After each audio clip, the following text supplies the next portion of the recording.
or the fattest, the deathiest, the most obese.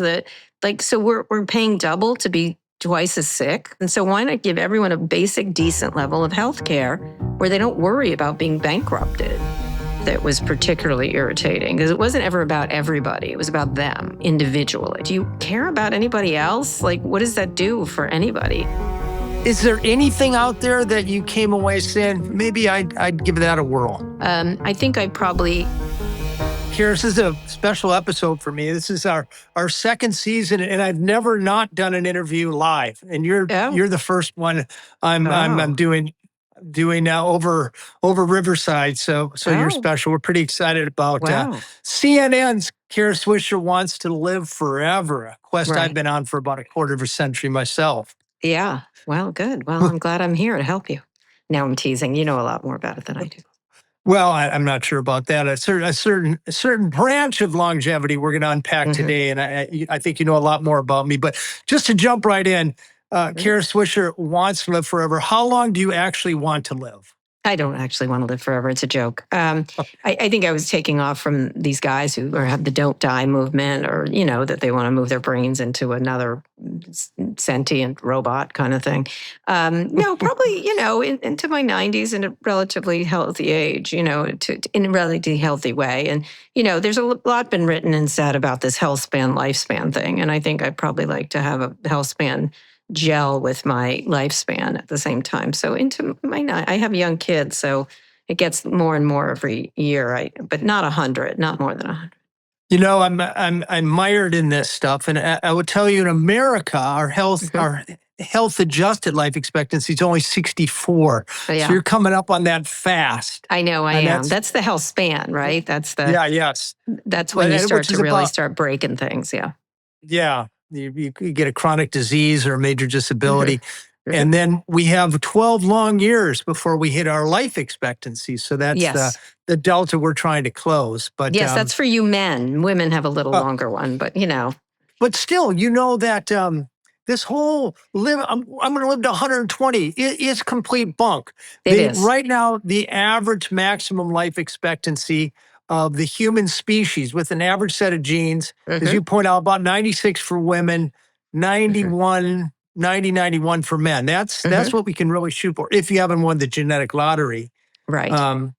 But you spend years interrogating the power in tech. And by the way, I'll tell you, Kara, when I first heard you were doing this documentary, I'm like, well, why hasn't she called me?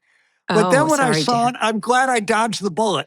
Okay. Yeah. Next season, we'll have you on and we'll shoot you with a bullet, and then you don't have to worry about living long. There you go. We'll just lightly wound you. We'll just lightly wound you so that you graze me. Make me look graze tougher you than I really am. and then not treat the wound and just let it linger. Lovingly graze me. Yeah. Yes. But you spent all these years interrogating the power in tech, and then you kind of moved it into the power in the world of longevity.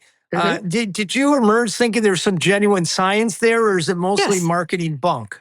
Well, a lot of marketing bunk. And I was I'd already been covering misinformation for years and years and warning about it. And so it was obviously I covered a lot of political stuff and some of the more social issues. But you saw with COVID, it started to get really crazy. And some stuff was accurate, some stuff was not, but it was all mixed together in this sort of toxic stew, as it is with anti-Semitism, as it is with politics, racial issues, everything else. And so you started to see a lot of it during COVID that sort of expressed itself in this sort of just terrible way and then you had all these influencers all over TikTok and everything else doing all manner of nonsense, like traveling salesmen, but except they had this incredible reach. So that was disturbing to me. At the same time, you had all these tech people who just exhausted me with all their different plots and schemes to stay younger or whatever they were doing at any one time. And it started off with intermittent fasting. I mean, it was before that was what they were eating, and then it was Soylent, and then it was intermittent fasting, and then it was, testosterone and NADs, and, I would be at these dinner parties, and I just was like, please get me out of here, like essentially, discussing everything, every bite that went into their mouth, which made it joyless. They were already not the best dinner party companions, but this made it even worse. And then the narcissism that went with it was particularly irritating because it wasn't ever about everybody. It was about them individually, right? Not about helping the society at large deal with really persistent problems of obesity or vaccination rates or all manner of stuff, that much of which is avoidable, right? And they never wanted to fix that or pay for that or do anything else. It was all about their own bodies. And I remember Larry Page had a pollution meter around his neck, and he was judging pollution. And I was like, well, I need to know what's going in my body. I'm like, do you care about anybody else? Like, what does that do for anybody? And all the Google people at one point were doing full body checks and everything else. And, it was a lot. And then at the same time, there's all these promising things happening. mRNA technology, which was in the news this week. Obviously, pre-COVID, I'd been talking to a lot of people who are doing vaccines for cancer and things like that. Obviously, the use of AI for drug discovery and the slowing, the shortening of drug discovery, which is very more cost effective.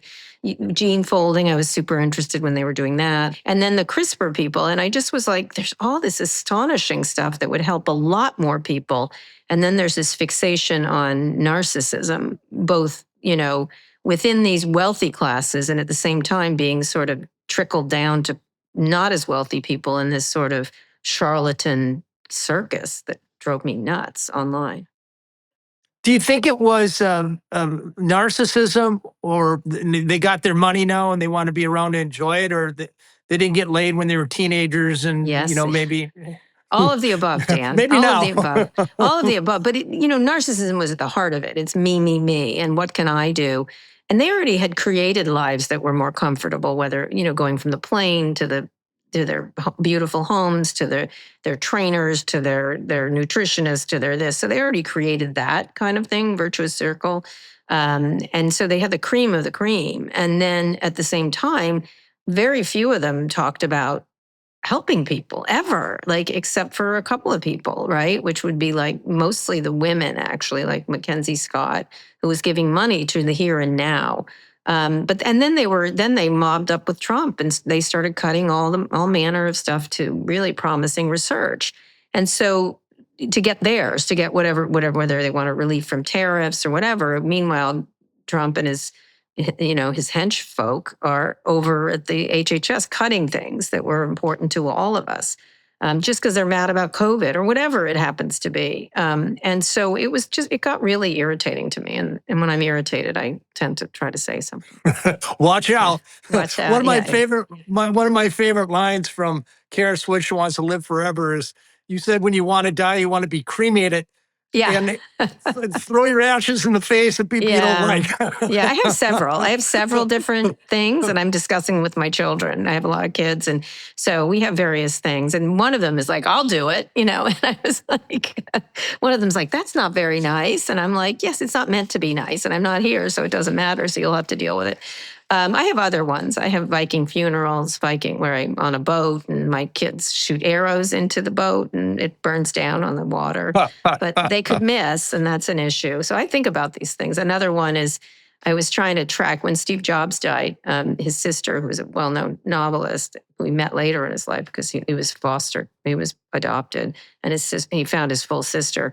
And she said when he was dying, he was surrounded by friends and family, which is lovely, and said, wow, oh, wow. And it was like, what did you see? He always was famous for one more thing, and then he'd unveil it, but then he didn't unveil what the wow was. Damn. And so I thought I was going to modify it by be on my deathbed, all my kids, grandkids, whoever happens to be friends, and then go, oh, you've got to be kidding, and then die. You got to report that one, Kara. I know. Yeah, that would be the kidding. cool of your I can't believe this career. is what. And then, poof, that would be great. Yes. They'd be like, "What did she say?" I love the Tibetan ritual where old people's bodies are chopped up, brought to a mountaintop, and then eaten by Oh, eagles and hawks. Right. I what like a great that. way to sort That's of great. repatriate That's yourself. A good one. That was Speaking of patriots, so you and Scott Galloway, who's actually a buddy of mine. Oh, I didn't know that. We hung out in Ibiza last year. Ibiza. Last He loves summer. Ibiza. I know you guys cover a lot of politics, and I wonder what you think of RFK Jr., good for our longevity or bad? I think he's murderous. That's what I think he is. I think the stuff, on some of the stuff. Unpack that a little. Okay, some of the stuff like eat an apple, you're fucking kidding me, RFK Jr. Thanks for that piece of information about Whole Foods and that. That's great to have the government say that. Okay, I'm going to give him the one kudos I'll give him, and that's it.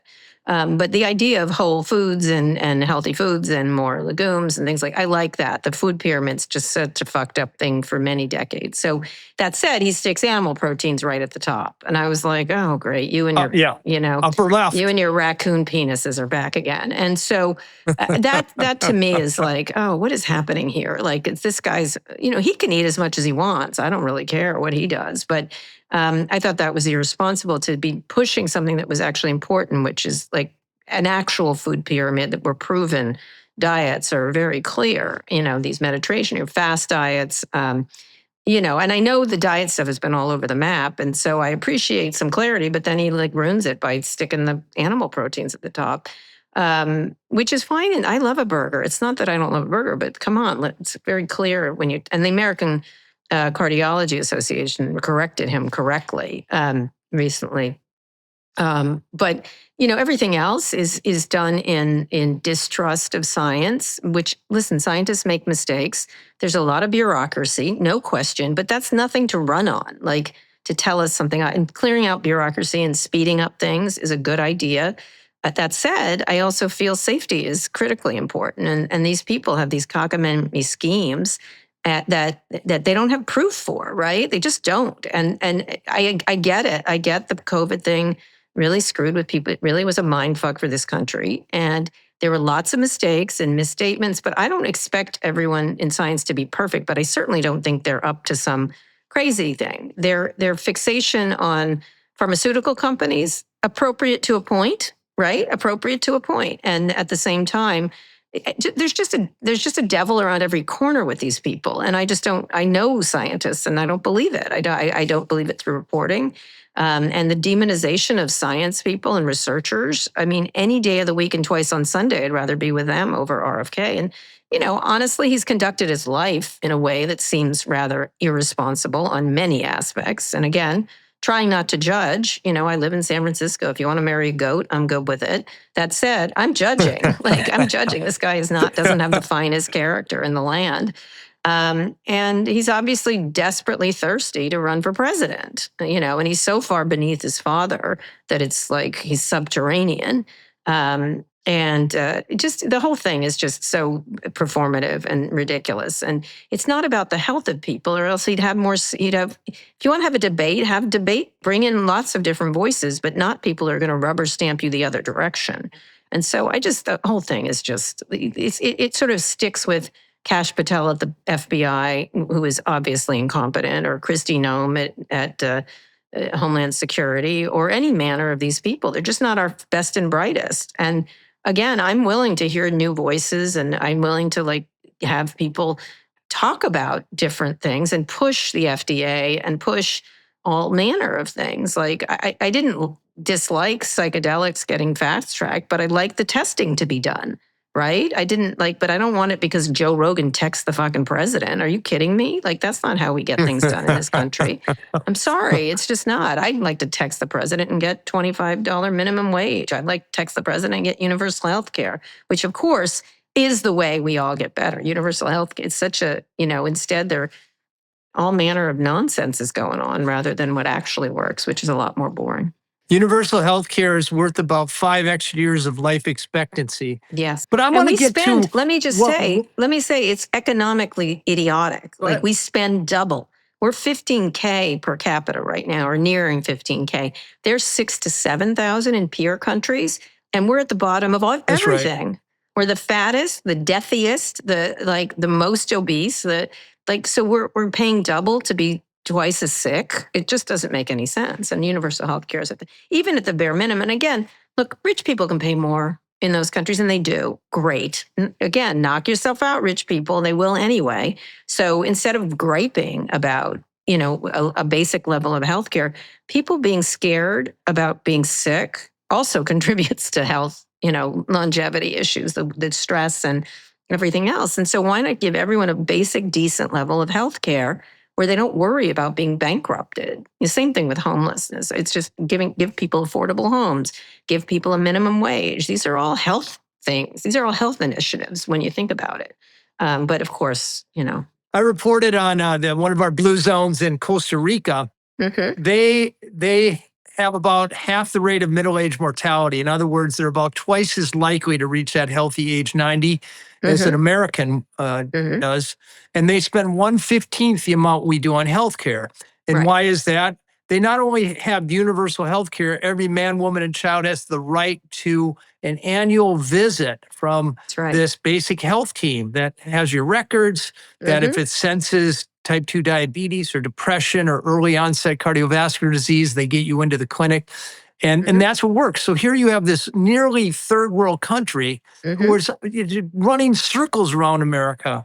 Yeah. And but why, if I told you that eating a cup of beans adds 4 years to your life expectancy, and there's actually decent epidemiology to support that, and a text bro told you a $50,000 infusions of stem cells does the same, why is the world likely to believe the guy with the expensive needle?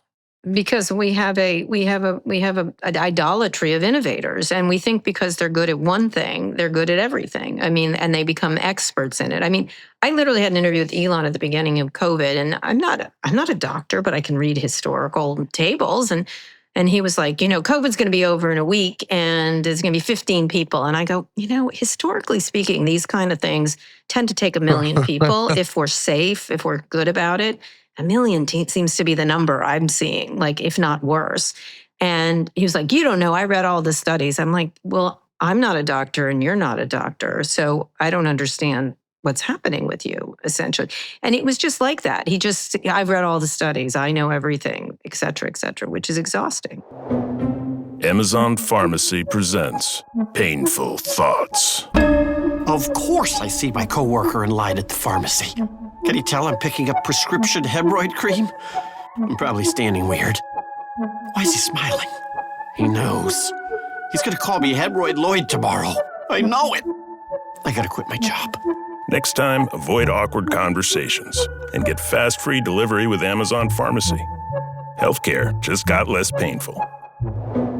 Of all the sort of biohacks you saw, peptides, stem cells, rapamycin, metformin, is there anything out there that you came away saying, well, maybe I'd give that a whirl?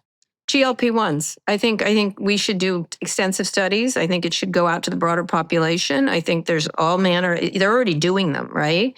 And I think our government needs to get involved rather significantly, because obesity and the cascading series of illnesses are really significantly expensive and significantly painful for people. It has to be accompanied by nutritional and exercise help too, like support, to get people into the frame of mind of how to, eat that cup of beans, or how to eat that cup of beans, or how to get availability to it.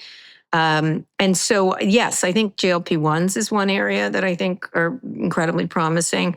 You don't have to do it because you'd have to do expensive tests, but all the VO2 max stuff to try to get you to exercise more efficiently is really important. The up and down the scale of the heartbeat shows really interesting, promising data. It's so boring. All the stuff that works is so boring. Obviously, universal healthcare, that to me is at the top of the list. And then some of the stuff around AI and drug discovery, mRNA technology, again, which just showed some real promise in pancreatic cancer this week. The CRISPR stuff is like worth pursuing and worth us investing in that regard. Obviously, I'd rather have them spend money on climate issues and things to bring people into healthier environments and to clean up air and water. Again, boring, but works kind of stuff. And, instead they're creating data centers, burning natural gas where the poor people live, which Elon's doing in the South, and putting people in health problems, right? And that's leaving out all the mental health problems that people are getting from their like doing chatbots and things like that, and being lonely and that. And the last thing I would say, which was surprising, was how much science there is behind social connections and how deleterious the overuse of online is. And again, this is right in my wheelhouse, which I've been warning about, when it drives people crazy. We're online at the moment, but never mind. I know, but that's okay. It's fine for tools. Like, I like electricity. I just don't like electric chairs, right? I like ships. I don't like shipwrecks. But it's how you use it and bring it out for the most people. So like in an AI situation with the chatbots, in Korea, they put AI into these dolls for elderly people who are lonely, which is loneliness is a health hazard, essentially, in terms of lots of reasons.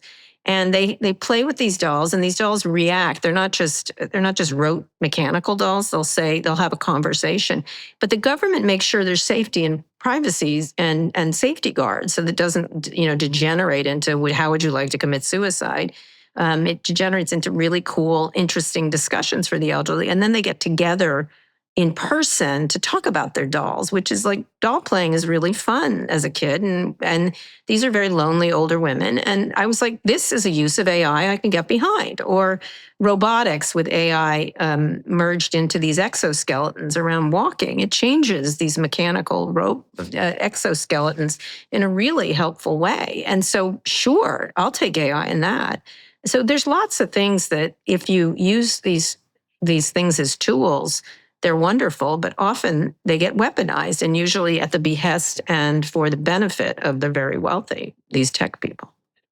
We had Peter Diamandis on the podcast. Peter.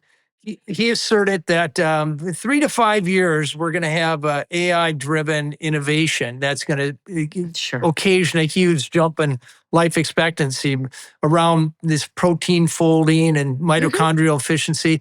Yeah. Did you have any feeling that such hope is around the corner?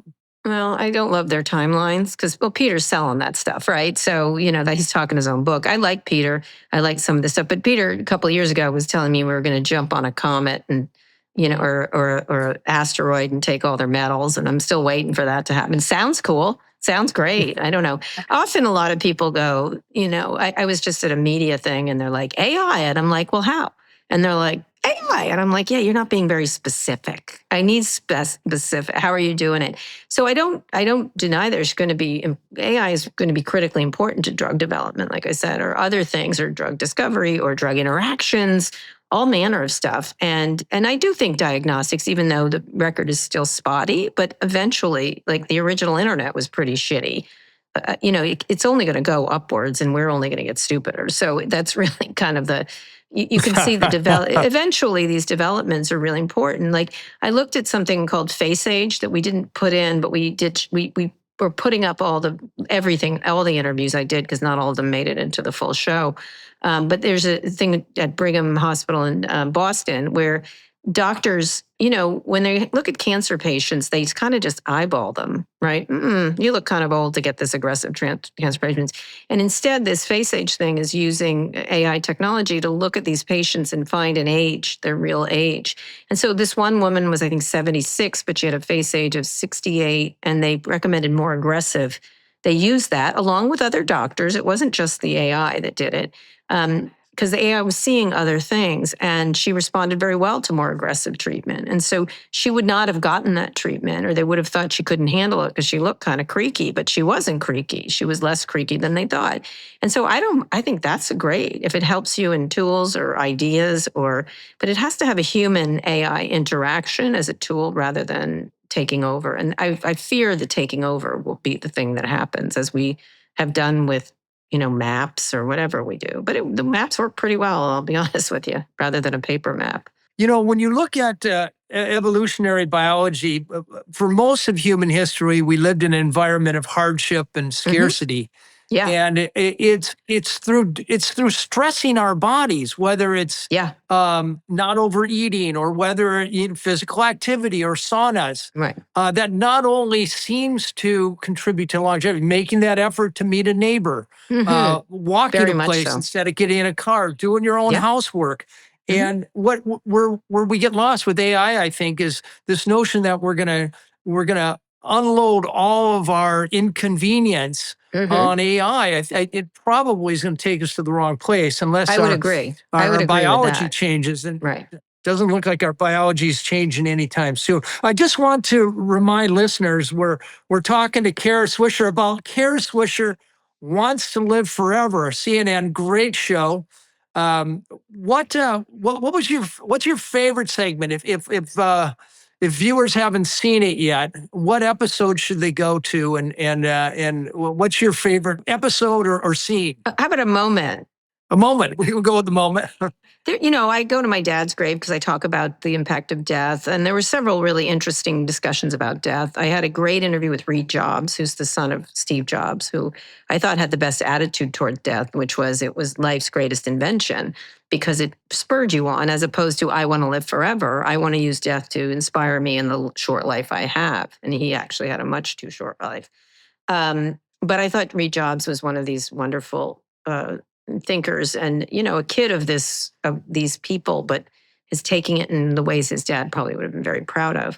I think my favorite one was creating the Karatar, because a lot of this is the avatar of me, and so we used AI, and it was sort of a 3D figure from a group that was preserving memories of Holocaust victims, but they moved into using AI in a much more robust way, where it used to be you just tape the answers and then they'd answer the taped answers, but now AI can spin up all manner of conversation because of stuff they put in there of me. I've done hundreds and hundreds and hundreds and probably 1,000 or more interviews. And writing and everything else. So you can get a sense of me, a facsimile of me. And I created this and had a really unusual conversation that I was quite troubled by how I thought it was pretty good, but it wasn't me. And so I thought it made me think a lot about, would I want my great-grandchildren to see this? Maybe. That was cool. Yeah, I mean, it's better than having to scroll through your Instagram feed or something like that. Yeah, you don't want to do that. Actually, it's pretty good. I looked at it before. Yes, 250,000 followers. Oh, there. Oh, yeah. I had 1.6 million on Twitter. And I left. I had 1.6 million on Twitter. Good for you. I thought a Nazi porn bar is not where Kara Swisher needs to hang out. And so it was bad for my health. Bar. It is. All I got was penises and Nazis and people calling me not nice names for ladies. And bitch wasn't the one they were going for. So it wasn't good for my health. I salute you for realizing that, Kara, and also doing the right thing. I mean, so many journalists out there will say and report any damn thing that'll get them clicks. Mm-hmm. And you've been a victim of it. I've been a victim of it. Sure have. I miss the good old days of Walter Cronkite and journalism where you covered both sides, mm-hmm. and it wasn't just all about getting the ratings. But in Kara Swisher Wants to Live Forever, mm-hmm. what were some of the more egregious longevity or biohacks that were just scams? Like, what ones just made you crack up with stupidity? Well, some of the things are good for a little bit of things, like red light can be possibly good for inflammation and some fine lines, but the science is still pretty thin.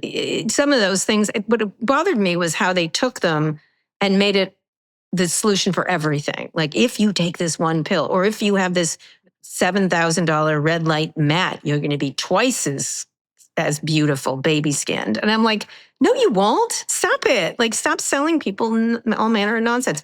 So red light drove me crazy because it just overpromised and underdelivered, I think. And everyone's hawking it without any scientific evidence. I mean, there's some minor scientific evidence. Hyperbaric chambers drove me nuts. Except rich people are using them, so do I care? I don't. But I don't think the broad public should be jumping in a hyperbaric chamber unless they're maybe building the Brooklyn Bridge and they're down in the caissons, that's done. Which is where a lot of this Ben stuff was in, these chambers, these hyperbaric kind of chambers. But people get in them and they're, unless you have the bends or a wound, really is not probably, maybe some sports wounds, they've shown some. Again, the science is so thin, but then doing it for I went on a trip and it makes me feel better. I mean, Joe Rogan does it and Brian Johnson recommended. It's just not true. It's just not. Don't do it. Don't do it. That drove me crazy. And they're expensive. Hyperbaric chambers. Yeah. We have them all over here in Miami. I know, but you know what? If you have the bends, great. you should rush right in there. You've been diving at 500 feet. You came up too fast. Great. Highly recommend. And then some of the stuff, just whatever it happens to be of the day, you have to do this. You have to. I think the other day, the Times had a story about electric vests, like that kind of thing. Like what? Like I just think the science isn't there, but it's a trend, and so people do it and just buy it. And I think probably at the center of it is the supplement game, right? The like overselling of supplements. Now, there's some, like vitamin D or vitamin K, probably good for you. B12, possibly, you know what I mean? A good daily multivitamin, fine. But like one of the things like fish oil, for example, like obviously it's good for you, but why don't you just eat a piece of fish? Like that kind of stuff. Do you need that? I mean, I guess, but you should be tested to see which ones you're deficient in. Like creatine, not a bad thing, but it can be a problem for some people around their liver and kidney functions. And so if you're going to do it, you should do it with doctor's recommendations, not because some lady on the internet tells you. Like, I just don't get that. I don't get like, and then says all manner of that it's going to fix you this way, because they're selling something. And again, it's no different than snake oil salespeople that, went around and just sold people cod liver oil and put it off as a solution to this and that. So that's sort of that, the sort of charlatanism drove me crazy. Supplements were where a lot of this stuff was. Some men use testosterone. If you're under doctor's care, maybe I do hormone replacement therapy, but I don't think it's going to take me home and do my laundry and put my kids to bed. Like that's how they sell it, right? And so again, if you do it with a doctor's help, I'm all for it. Like if you talk to a legitimate doctor, and again, it's this demonization. Like doctors don't know. It's like they kind of do more than you do. Like that kind of more than the lady on the internet or the dude on the internet. And then the overdoing of whatever happens to be the trend, right? Like the same thing happened in the diet industry. It's great for diet. Bone broth diet. Bone broth is good, but all the time? I don't know. And then the lack of focus on community, like that to me that drives me crazy. Like that people are willingly isolating themselves mentally and physically. And that's really hurtful, as we've seen for both men and women, for relationships. These chatbot relationships I find highly toxic for most people. Although lonely people, we do have to solve that problem. But, there's always some charlatan selling you something. I'm looking right now. I'll show my computer across the way there. No, wine's good. And, that's good for you. That's not far enough. Yeah. That's Fisher Island. That's the most expensive real estate in America. And I was invited to go to dinner over there to Billionaire. Oh, and he didn't show up. And I'm like, what the hell? And his wife said, yeah, he went down to Mexico to get some treatment. He'll be back tomorrow. Never came home. He got a stem cell injection, which caused coagulation. Yeah. And there's another really famous longevity influencer who will go unnamed here, who also got a stem cell injection, and he got a horrible infection that damn near killed him. We never hear about the downside. Yeah, it's like that with peptides right now. Yeah. Do peptides work? Not yet. There's not much proof of it, and there's a lot of proof of danger, which is like a lot of them that come from China. A lot of them are it's unclear how clean they are. A lot of things in them. And then you're injecting them, and they act like, it's subcutaneous. I'm like, no, sepsis. Welcome to sepsis, or whatever it happens to be. And I just, again, it's doing your own medicine, right? And I kind of I'm like, my dad was a doctor, and I don't believe I do surgery. Like, I just don't I'm not going to tell you to do things. There's no clear evidence, and everyone's like, here's the evidence. I feel better. I'm like, okay. I don't feel like that's a medical determination. And again, like what you were saying before, in Korea, for example, everyone does get these annual battery of tests, blood tests. And I don't believe in over-testing, but an annual, blood test to understand what you're deficient in, what you need to eat more of, et cetera, is important. And maybe I would love to see AI work on, like, fiber is something that's hard to get every day. It just is, no matter what you do, even if you eat the psyllium musk, if that's what they're called, whatever. it's just really hard. You have to kind of have oats in the morning with berries. Then there's all different kinds of fibers you need, which is absolutely true.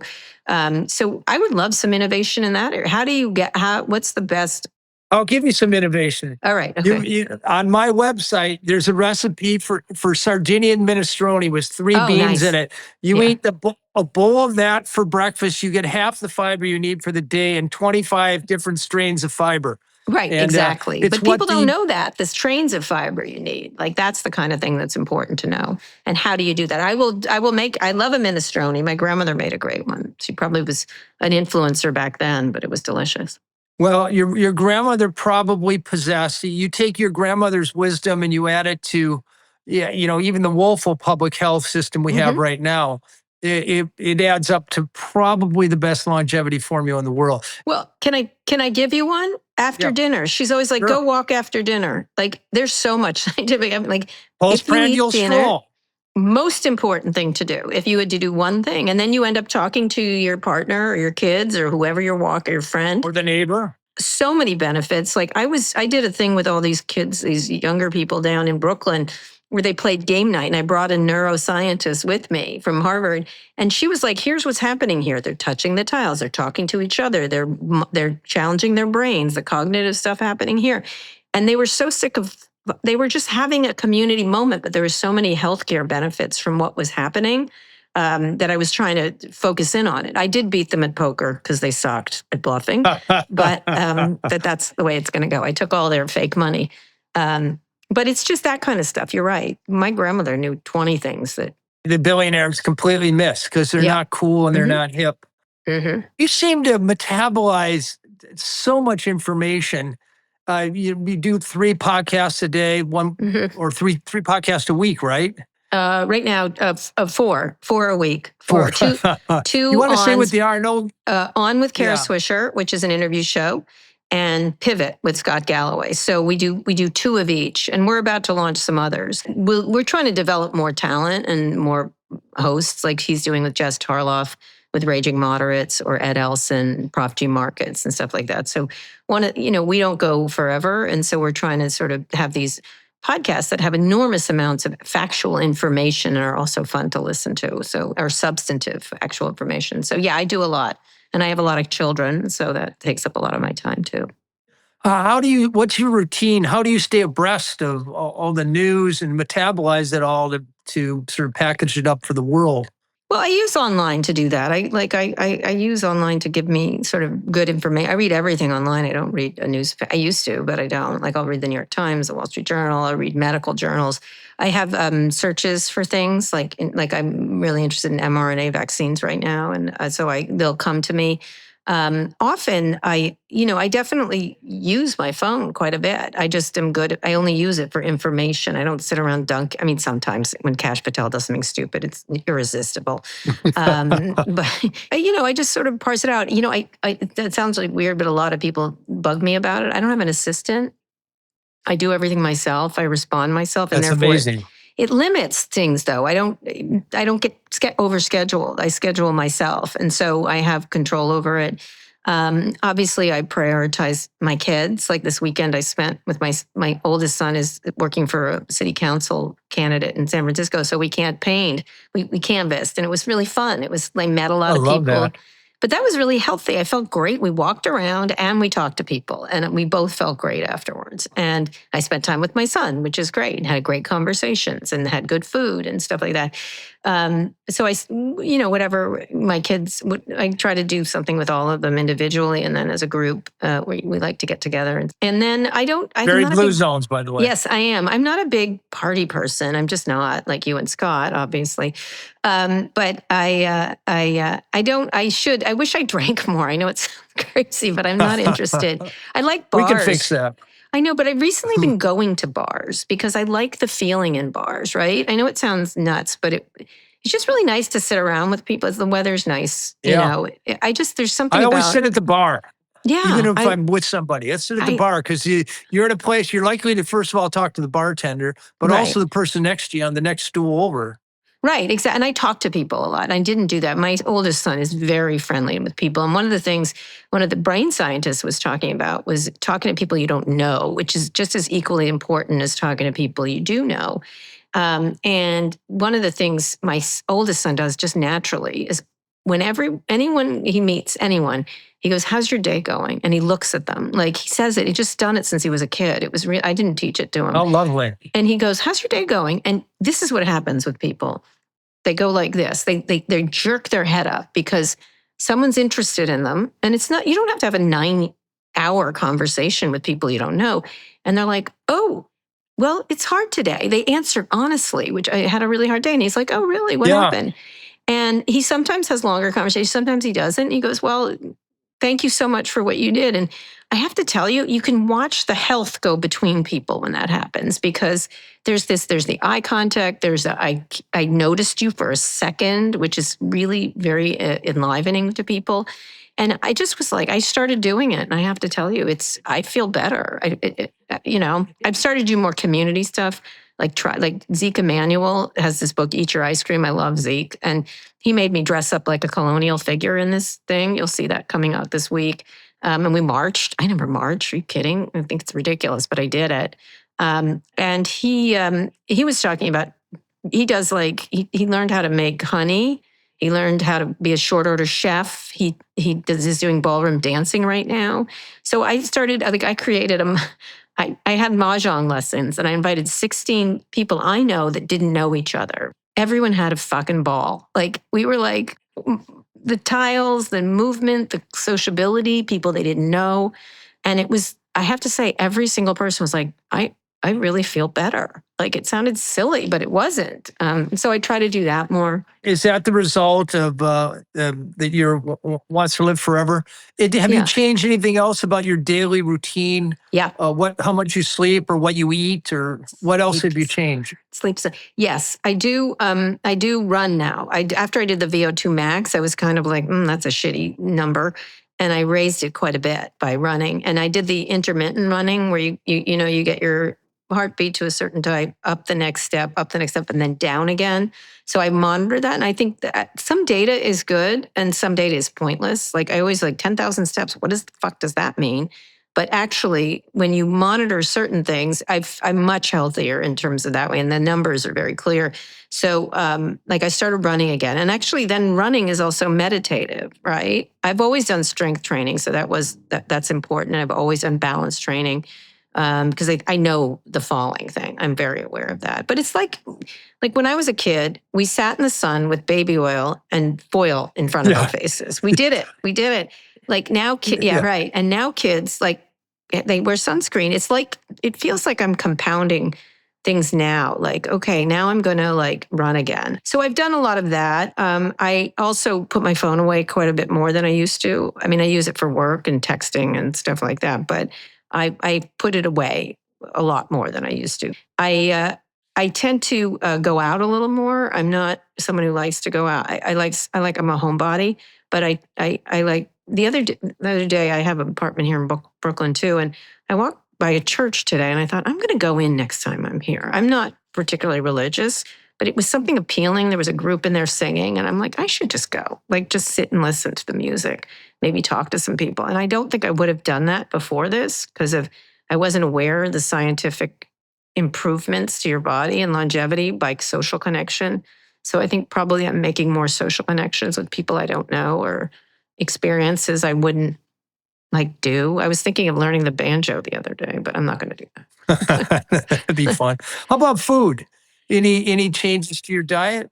Yes, I drink in the morning. I don't happen to like yogurt, and I know how good it is for you in the morning, especially with berries and various nuts and stuff like that. And I drink kefir. I like kefir or however they pronounce it. I drink a cup of that every morning. I make sure I get not too much protein because, of course, the males are all protein maxing on everything. It's always the guys. I had 900. I was like, you don't need that much. What is your problem? Big mistake. Big mistake. But you need enough, right? You need enough because. So I drink kefir in the morning, which I really like. I kind of have more standard food now. I I have like many more vegetables like than I used to. And I like vegetables. I'm not and I'm doing more different vegetables because I think you sort of get to like the vegetables you like. And so I'm trying a lot more different vegetables and seeing if I can extend. My young kids hate vegetables. They call them revengetables. And so I'm trying to get my kids Here, interested. take this. Broccoli. I know. I feel like I'm a Carrot. failure as a parent. Only one of my 4 kids loves vegetables. My older son now likes them, but when he was a kid, I had one kid who loved vegetables. He was such a delight in that regard. I think I probably am eating a lot more than more whole foods, definitely more legumes for sure. And I found ways to cook them. One thing I've been doing is this sort of hits 2 things. Is with my daughter. I like to watch Instagram food videos because they cook things. I find them fun and I find them interesting. So we started to make a couple of them, and some are good and some are bad. But we started making butter from scratch, which was fun. We had a good time doing it in a jar, just shaking cream. And we're getting increasing. We're doing different versions of it now. Started to make bread. I'm not going to do it a lot, but it was delicious. I was sort of surprised, and we had a good time doing that. It was very tactile and fun and chitty chatty, and we did that. And I forget what we're making next week. Something with waffles, some waffle thing. So I've been doing a lot more stuff. Like I'm a good cook, but I don't do it a lot. So if I have a little goal, I do it. I may start. My oldest son is doing a lot of gardening. Suddenly, he just got interested in growing food, which isn't cool. And I was like, I wonder if I could do that with flowers. I happen to like flowers. And so, we're sort of, I have a house in San Francisco, and that, you could grow anything there. It's so beautiful. But I'm going to try to take a challenge of doing flowers in DC.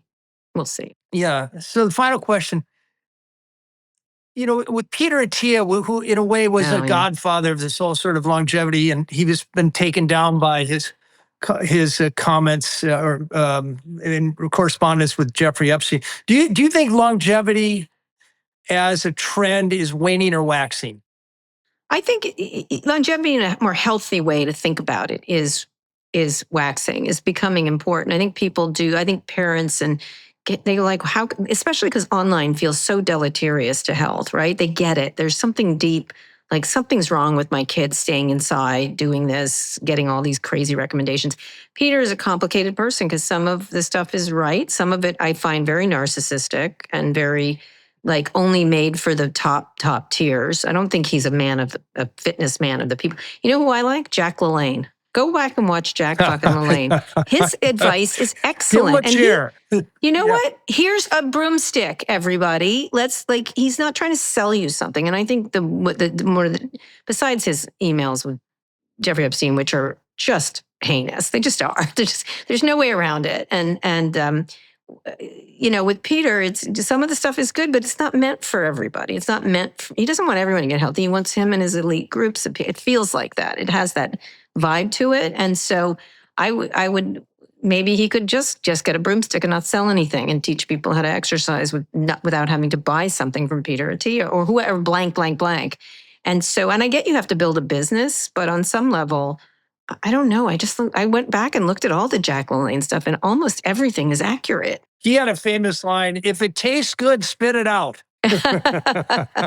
Well, How can people connect with you? What's the best way to connect with Kara Swisher besides your CNN show? Oh, well, we have the podcast. We like to have listeners write in all the time. We do all these listener shows where they tell us what they are interested in. And so that's really good. People... tell us where we find your podcast. The Pivot podcast. It's on all the major platforms, with Spotify, Apple, blah, blah. And then On with Kara Swisher is an interview. I love suggestions from people for that. That's kara.swisher@voxmedia.com. You can send me ideas. I'm fine with it.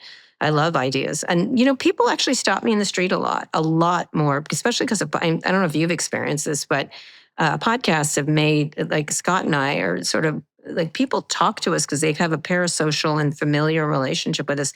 We absolutely welcome it. We welcome it and like suggestions.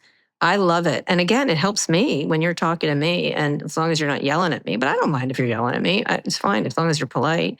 If you disagree. But I just come up to me. Like, I just literally, this guy, this fireman, he's like, Kara Swisher is going to live forever. And I was like, oh, hi, fireman.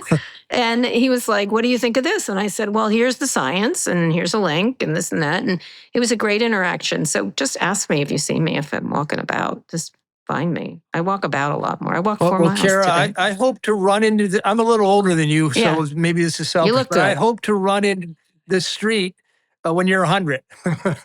I'll leave you with my favorite quote, which is from Mame, and it's the play Mame, where she says, "Life is a banquet, and most poor suckers are starving." So enjoy yourself. So eat up, right? Yeah, absolutely. All right, Kara. Thank you very much. Thank you.